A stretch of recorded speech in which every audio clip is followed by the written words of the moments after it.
Советот на општина Кочани денеска ја одржа 48-та редовна седница, на која на дневен ред беа поместени 3 точки кои се однесуваат на предлог одлуки за подршка и реализација на проектот Едукативен пункт за зачувување на биодиверзитетот на Осоговските планини, локалитет Пониква, потоа на донесување на детален урбанистички план за делот Кочани во урбаната единица број 8, како и предлог одлуката за продолжување на работното време на угостителските објекти. Со последната предлог одлука за 2 часа се продолжува работното време на угостителските објекти во празнични услови.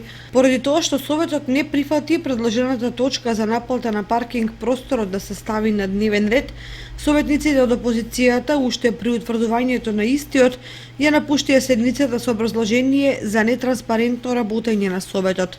Причината за напуштање на седницата беше едноставно покажување на револт поради нетранспарентното работење на локалната самоуправа и на општината.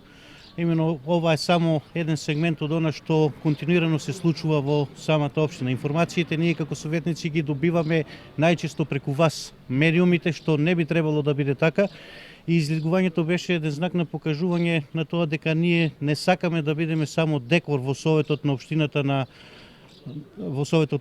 туку сакаме да земеме активно учество во неговото работење и во донесувањето на одлуките. Вака се доведуваме до ситуација само адхок да не известуваат што е направено без оглед на тоа дали ние се согласуваме или не. Очигледно дека на советниците од позицијата тоа не им смета, меѓутоа нас не смета ваквиот однос кон советниците и Советот на општина Кочани.